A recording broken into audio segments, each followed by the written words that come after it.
पहला प्रश्न है प्रश्न संख्या 11 और ये प्रश्न ये कह रहा है कि लोक अदालतों के संदर्भ में निम्नलिखित कथनों पर विचार करना है और इसमें बताना है कि कौन सा कथन जो है सही है। इसमें पहला कथन ये कह रहा है कि इसे विधिक सेवा प्राधिकरण अधिनियम 1987 के तहत जो है वैधानिक दर्जा प्रदान किया गया, जो कि बिल्कुल सही बात है। लोक अदालत जो है एक प्रकार का मंच होता है, फोरम होता है, और ये जो है न्यायालय में लंबित मामले या वैसे मामले जो अभी न्यायालय में दायर नहीं किए गए हैं, नहीं लाए गए हैं, तो इन मामलों के जो पक्षकार होते हैं उनके बीच जो है समझौता करने का प्रयास करता है। और इस प्रकार जो है पहला कथन सही है, और पहला कथन सही है तो इसमें विकल्प बी जो है गलत हो जाएगा। दूसरे कथन की बात करें तो दूसरा कह रहा है कि लोक अदालत का अधिनिर्णय अबाधकर नहीं होता, यह अपील करने के योग होता है, जो कि गलत है। इसके निर्णय जो है बाध्यकारी होते हैं और गैर अपीलीय होते हैं। तो ये बात आपको ध्यान रखनी है कि लोक अदालत द्वारा जो दिया गया निर्णय होता है वह संबंध पक्षकारों और दावा करने वाले व्यक्तियों पर बाध्यकारी होता है, और इसका प्रत्येक अधिनिर्णय सिविल न्यायालय यानी कि सिविल कोर्ट की डिग्री के बराबर होता है। ये भी बात आपको ध्यान रखनी है। और साथ ही जो है यह गैर अपीलीय होता है, तो इसलिए दूसरा कथन जो है गलत है, और दूसरा कथन गलत है तो विकल्प डी भी गलत हो गया, विकल्प सी भी गलत हो गया। अब सिर्फ एक ही विकल्प बच गया, 1 और 3 जो है इसमें सही है। और तीसरा कथन ये कर रहा है कि लोक अदालत द्वारा मामलों का संज्ञान लेते समय सिविल प्रक्रिया संहिता और साक्ष्य अधिनियम जैसी पद्धतिमूलक विधियों का सख्त अनुप्रयोग नहीं किया जाता, जो कि बिल्कुल सही बात है। और इस प्रकार जो है कथन 1 और 3 सही है, दूसरा जो है गलत है, और इसका सही उत्तर जो है ए है। बात करें अगले प्रश्न की तो अगला प्रश्न है प्रश्न संख्या 12 और प्रश्न ये कह रहा है कि राष्ट्रीय प्रवासी सूचना प्रणाली के संदर्भ में निम्नलिखित कथनों पर विचार करना है और इसमें बताना है कि कौन सा कथन जो है इसमें सही है। तो पहला कथन इसमें यह कह रहा है कि यह प्रवासी श्रमिकों के लिए राज्य में उनके सुचारू आवागमन को सुगम बनाने हेतु डिजाइन किया गया एक केंद्रीय ऑनलाइन कोर्स है, जो कि पहला कथन जो है सही है। और पहला कथन सही है तो विकल्प बी जो है यहाँ पर गलत हो जाएगा। तो राष्ट्रीय प्रवासी सूचना प्रणाली यानी कि national migrant information system NMIS ये प्रवासी श्रमिकों के लिए एक केंद्रीय ऑनलाइन रिपोजिटरी है, और यह प्रवासियों के आवागमन के संबंध में सूचना प्राप्त करने और सभी राज्यों में फंसे हुए प्रवासियों का आवागमन सुगम बनाने के लिए इसको डिजाइन और विकसित किया गया है। और पहला कथन जो है इसमें सही है। दूसरे कथन की बात करें तो दूसरा कथन जो है इसमें यह कह रहा है कि इसे नीति आयोग द्वारा विकसित किया गया है, जो कि गलत है। और दूसरा कथन गलत है तो इसमें जो है विकल्प डी जो है गलत हो जाएंगे। तो ये जो राष्ट्रीय प्रवासी सूचना प्रणाली है इसे नीति आयोग द्वारा जो है विकसित नहीं किया गया है, इसे जो है आपदा प्रबंधन प्राधिकरण यानी कि NDMA national disaster management authority द्वारा जो है विकसित किया गया है, इसलिए जो है दूसरा कथन गलत है। अब बात करें तीसरे कथन की तो तीसरा कथन ये कह रहा है कि इसे कोविड-19 के दौरान संपर्क में आने वाले लोगों का पता लगाने यानी कि कॉन्टैक्ट ट्रेसिंग और आवागमन की निगरानी के लिए उपयोग किया जा सकता है। तो ये बात भी बिल्कुल सही है कि इसे जो है कोविड-19 के दौरान संपर्क में आने वालों का पता लगाने और आवागमन की निगरानी के उपयोग हेतु किया जा सकता है। तो 1 और 3 जो है विकल्प इसमें सही है, तो इसलिए ए विकल्प भी गलत हो गया। सी जो है इसका सही उत्तर है, यानी 1 और 3 जो है इसमें सही है। अब बात करते हैं अगले प्रश्न की तो अगला प्रश्न है प्रश्न संख्या 13 और प्रश्न ये कह रहा है कि लोकसभा में अध्यक्ष पद के संबंध में निम्नलिखित कथनों पर विचार करना है। और अभी जो है वर्तमान अध्यक्ष ओम बिरला जी है, तो आपको ये बताना है कि इसमें से जो है कौन सा कथन जो है सही है।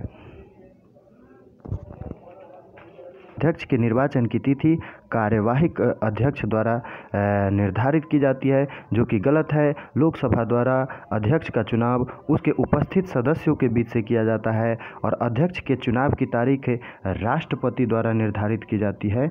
अध्यक्ष के चुनाव की जो तारीख होती है वो राष्ट्रपति द्वारा निर्धारित की जाती है। और इस प्रकार जो है पहला कथन गलत है और पहला कथन गलत है, तो इसमें जो है ऑप्शन विकल्प सी और विकल्प ए जो है गलत हो जाएंगे।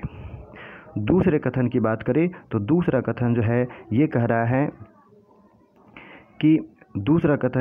है कि अध्यक्ष जब सत्तारूढ़ दल का सदस्य होता है तो लोकसभा के विघटित होने के उपरांत अपने पद से त्याग पत्र दे देता है, जो कि बिल्कुल गलत है। और इस प्रकार जो है दूसरा कथन भी गलत है और दोनों कथन गलत है। तो इसका आंसर जो है डी होगा कि न तो इसमें एक सही है और न दो सही है। यद्यपि अध्यक्ष जो है सत्तारूढ़ का दल सदस्य होता है और यदि लोकसभा विघटित हो जाती है तब भी जो है अध्यक्ष अपने पद का जो है त्याग नहीं करता, जबकि यहाँ पर दे रहा है त्याग कर देता है, जो कि गलत है। वह जो है नवनिर्वाचित लोकसभा के प्रथम अधिवेशन के ठीक पहले तक पद धारण करता है, ताकि जो है अंतरकाल यानी कि इंटरग्नम का जो है परिवर्जन किया जा सके, यानी जो गैप जो है उसमें गैप जो हो जाएगी उस गैप से बचा जा सके। इस प्रकार जो है दूसरा कथन भी गलत है। तो इसका आंसर जो है डी होगा कि न तो एक और न तो दो जो है, इसमें दोनों कथन गलत है। अगले प्रश्न की बात करें तो अगला प्रश्न है प्रश्न संख्या 14 और प्रश्न ये कह रहा है कि न्यायपालिका को स्वतंत्रता प्रदान करने हेतु संविधान द्वारा सुप्रीम कोर्ट और हाई कोर्ट के न्यायाधीशों को हटाना जो है अत्यंत कठिन है। इस संदर्भ में निम्नलिखित कथनों में कौन सा जो है कथन सही है? इसमें कोर्ट का प्रयोग करके सही उत्तर चुनना है। पहला कथन ये कह रहा है कि उच्च न्यायालय यानी कि हाई कोर्ट के मुख्य न्यायाधीश को केवल सिद्ध कदाचार या असमर्थता के आधार पर ही हटाया जा सकता है। तो पहला कथन जो है बिल्कुल सही है और पहला कथन सही है, तो इसमें जो है विकल्प बी जो है ये गलत हो जाएंगे और आपको इसमें सही उत्तर चुनना है। तो ये बात सही है कि न्यायाधीश जांच अधिनियम 1968 के तहत जो है चाहे वो सुप्रीम कोर्ट के न्यायाधीश हो या हाई कोर्ट के न्यायाधीश हो, दोनों के जो है हटाने का जो मामला होता है, महाभियोग की प्रक्रिया होता है, ये दोनों का जो है समान होता है। और होता यह है कि ये संसद की सिफारिश पर जो है राष्ट्रपति के आदेश से जो है इनको जो है इस पद से हटाया जा सकता है और इन्हें जो है केवल सिद्ध कदाचार या अक्षमता के आधार पर ही पद से हटाया जा सकता है। तो ये बात जो है पहला कथन जो है इसमें सही है। अब दूसरे कथन की जांच करते हैं। तो दूसरे कथन की बात करें तो दूसरा ये कह रहा है कि न्यायाधीश के विरुद्ध आरोपों पर प्रस्ताव को संसद के दोनों सदनों में विशेष बहुमत से पारित किया जाना चाहिए। तो ये बात बिल्कुल सही है कि न्यायाधीश के विरुद्ध जो संसद के दोनों सदनों द्वारा जो है विशेष बहुमत से प्रस्ताव पारित होना चाहिए और प्रस्ताव पारित हो जाती है तब न्यायाधीश को हटाने के लिए इसे राष्ट्रपति के समक्ष प्रस्तुत किया जाता है और अंततः जो है न्यायाधीश को हटाने के लिए राष्ट्रपति आदेश पारित करता है। तो इसमें दूसरा जो है कथन सही है, दूसरा कथन सही है। तो इसमें विकल्प डी जो है गलत हो जाएंगे।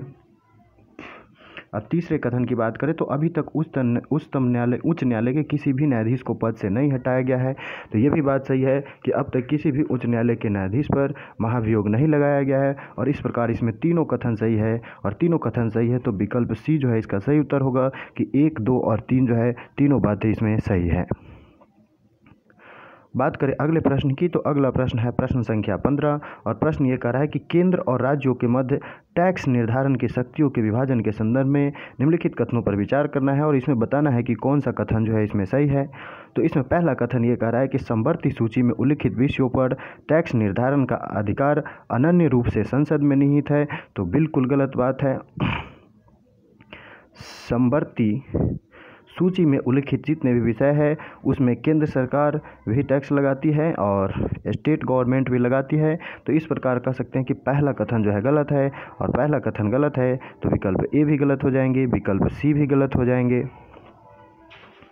उसके बाद बात करें दूसरे कथन की तो दूसरा कथन कह रहा है कि किसी भी सूची में उल्लिखित विषयों पर करों को अधिरोपित करने का अधिकार राज्य विधानमंडल में है। तो यहाँ पर किसी भी सूची की बात हो रही है जो कि बिल्कुल गलत है। राज्य सूची के ही विषय पर बना सकता है, कर लगा सकता है। तो इस प्रकार जो है दोनों जो इसमें कथन है दोनों गलत है और दोनों कथन गलत है। तो इसका आंसर जो होगा वह विकल्प डी होगा कि न तो एक सही है और न तो इसमें दो सही है। तो यहाँ पर जो है दूसरा जो बात कहा गया है कि किसी भी सूची पर, तो जो कि गलत है, राज्य सूची पर जो है कर लगा सकते हैं। वहीं केंद्र जो है केंद्र की सूची पर और समवर्ती सूची पर अवशिष्ट पर लगा सकते हैं। ठीक है, और इस प्रकार जो है डी जो है इसका सही उत्तर है। अगले प्रश्न की बात करें तो अगला प्रश्न है प्रश्न संख्या 16 और प्रश्न ये कह रहा है कि निम्नलिखित युग्मों पर विचार करना है। सुर्खियों में अखबार के सुर्खियों में ये प्रजाति समूह रहे और ये कौन से देश से बिलोंग करते हैं, इसमें आपको जो है सही उत्तर जो है चुन के बताना है। तो उइगर की बात करें जो कि चीन से बिलोंग करते हैं, बिल्कुल सही बात है, एक सही है। और यदि जो है एक चीन के जो सिंजियांग प्रांत में जो है उइगर मुसलमानों का जो है ये काफ़ी जो है चर्चा में रहा था, उइगर मुसलमान से संबंधित समाचार। तो इस प्रकार जो है पहला विकल्प जो है इसमें सही है, और इसमें पूछा गया कि कौन सा जो है इसमें सही सम्मिलित है, तो बी जो है गलत हो जाएगा। उसके बाद ओरोमो की बात करें तो ओरोमो को जो है क्या यह इराक से संबंध रखता है? ओरोमो जो है इथोपिया से संबंध रखता है, और कुर्द जो है इराक से संबंध रखता है। तो इस प्रकार 2-3 जो है ये गलत सुमेलित है, और 2-3 गलत सुमेलित है। तो इसमें जो है केवल ए जो है इसका सही उत्तर होगा, यानी केवल एक जो है सही है। ओरोमो जो है ये इथोपिया का समूह है, और इथोपिया का सबसे बृहद प्रजातीय समूह है और ओरोमो। और इसके बाद ये भी ध्यान रखना है कि जो संपूर्ण आबादी के 1/3 का जो है यह ओरोमो जनजाति इथियोपिया में प्रतिनिधित्व करता है।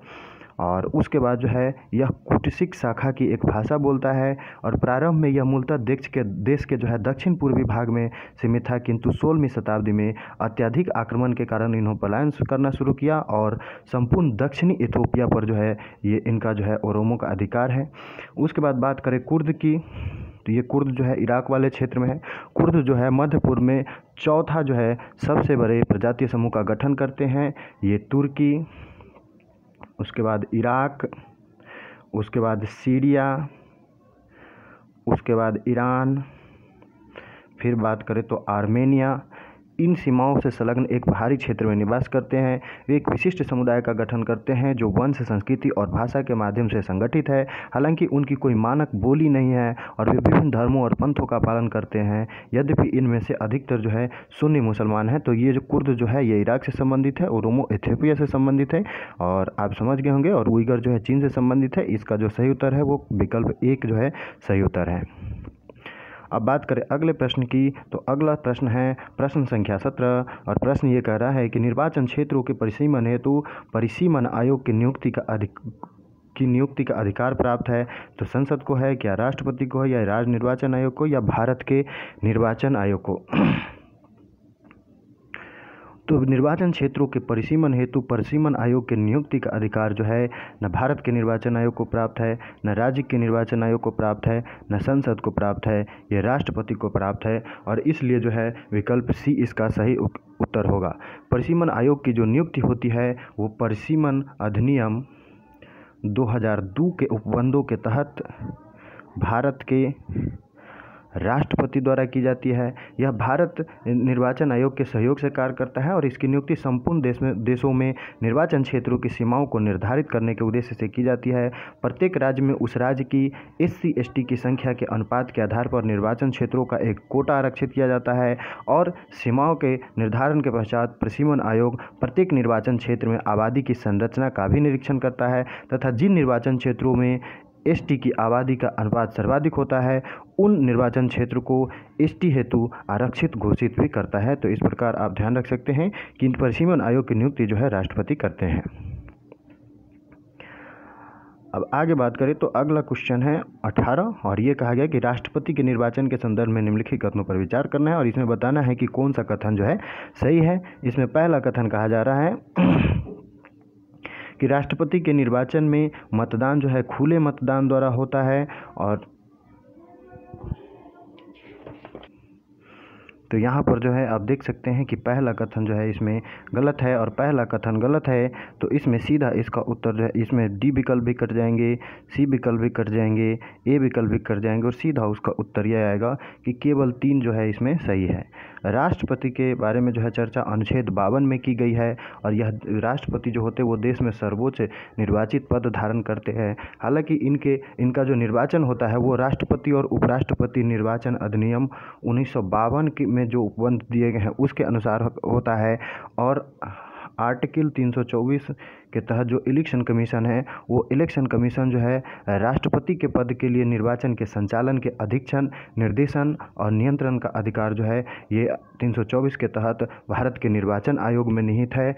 और भारत के संविधान का अनुच्छेद 55(3) भारत के संविधान का अनुच्छेद 55(3) यह उपबंध करता है कि राष्ट्रपति का निर्वाचन आनुपातिक प्रतिनिधित्व पद्धति के अनुसार एकल संक्रमणीय मत द्वारा होगा और ऐसे में जो निर्वाचन होगा इसमें मतदान गुप्त होगा। इस प्रकार जो है यहाँ पर खुले मतदान की बात कही गई है, जो कि गलत है। और इसमें इसका आंसर निकल ही चुका है कि बी जो है इसका सही उत्तर है, यानी कि तीसरा कथन सिर्फ सही है। दूसरा कथन ये कह रहा है कि राष्ट्रपति का निर्वाचन first past the post system के सिद्धांत के अनुसार होता है, जो कि गलत है। राष्ट्रपति का निर्वाचन आनुपातिक प्रतिनिधित्व पद्धति के अनुसार एकल संक्रमणीय मत द्वारा होता है, तो इसलिए जो है दूसरा कथन भी गलत है। तीसरा ये कह रहा है कि राष्ट्रपति के निर्वाचन में नोटा का प्रावधान अनुप्रयोग नहीं होता है, तो बिल्कुल सही बात है, नोटा का प्रावधान राष्ट्रपति के निर्वाचन में अनुप्रयोग नहीं होता है। इस प्रकार जो है तीसरा विकल्प सिर्फ सही है। तीसरा कथन सही है, तो सिर्फ विकल्प बी जो है इसका सही उत्तर होगा। अब बात करते हैं अगले प्रश्न की। तो अगला प्रश्न है प्रश्न संख्या 19 और प्रश्न ये कर रहा है कि भारतीय संविधान ने लोकसभा और विधानसभाओं के सदस्यों के निर्वाचन हेतु आनुपातिक प्रतिनिधित्व की पद्धति को अंगीकार नहीं किया है। तो ये बात बिल्कुल सही है। क्यों नहीं किया है ये बात बताना है और इसमें जो है सही उत्तर चुन के बताना है। तो पहला कथन ये कर रहा है कि मतदाताओं के लिए पद्धति की जटिलता को समझना कठिन है, तो बिल्कुल सही बात है।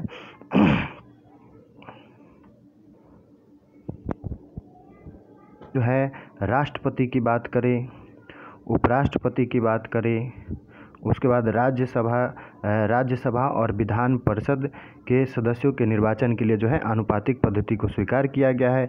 हालांकि लोकसभा और विधानसभा के लिए जो है ये सुविधा मौजूद नहीं है आनुपातिक प्रतिनिधित्व प्रणाली की।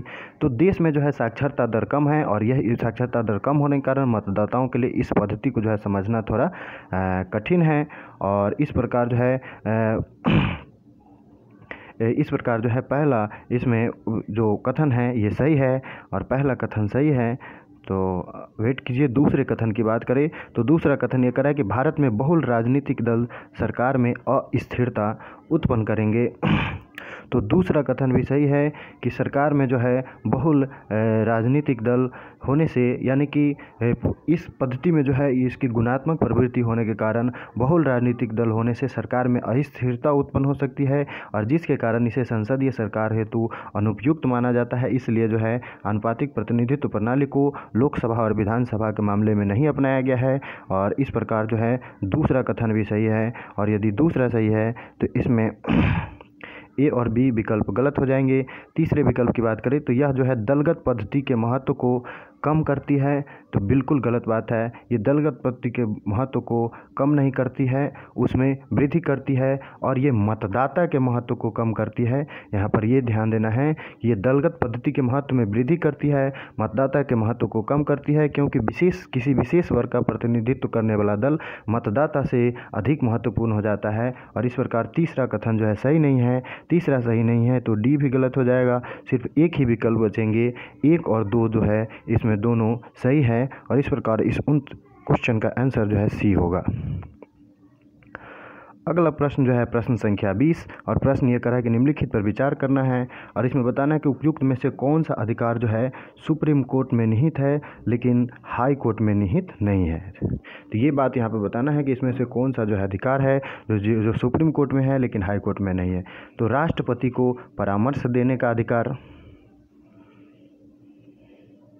है कि संविधान के अनुच्छेद 143 के तहत जो है संविधान के अनुच्छेद 143 के तहत राष्ट्रपति को सार्वजनिक महत्व के किसी मामले पर यदि विधिक प्रश्न उठती है तो इसमें जो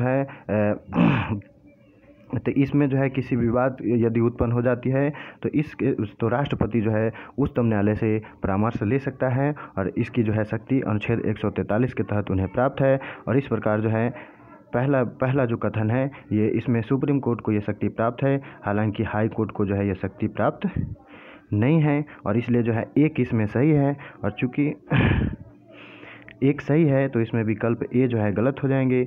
दूसरे विकल्प की बात करें तो दूसरा ये कह रहा है कि व्यक्तियों द्वारा जनहित याचिका दायर करने का अधिकार, तो दूसरा जो है विकल्प ये दूसरा विकल्प सही नहीं है और दूसरा सही नहीं है तो यहाँ पर जो है विकल्प डी भी गलत हो जाएंगे।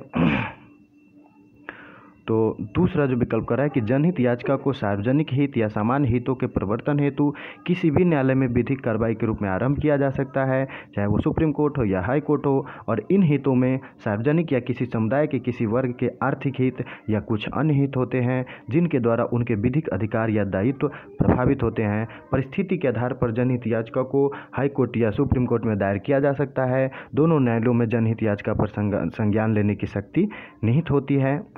और चूंकि ये बात दोनों न्यायालय में शामिल है, इसलिए जो है दूसरा विकल्प यहाँ पे गलत हो जाएगा। तीसरा विकल्प भी सही नहीं है, रीट जारी करने का अधिकार।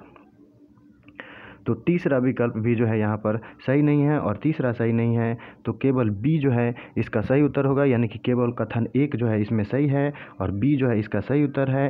केवल 1 सही है, 2 और 3 गलत है। सुप्रीम कोर्ट के साथ साथ हाई कोर्ट को भी रीट जारी करने का अधिकार होता है, क्योंकि रीट जो है दोनों न्यायालय जारी कर सकते हैं। और प्रश्न में सिर्फ ये पूछा गया है कि ऐसा कौन सा अधिकार है इसमें जो सुप्रीम कोर्ट को प्राप्त है, हाई कोर्ट को नहीं। तो चूंकि अनुच्छेद 32 के तहत सुप्रीम कोर्ट रीट जारी कर सकते हैं, अनुच्छेद 226 के तहत हाई कोर्ट रीट जारी कर सकते हैं, तो इस प्रकार हम कह सकते हैं कि तीसरा कथन भी गलत है और तीसरा गलत है, तो सिर्फ एक जो है इसमें सही उत्तर होगा।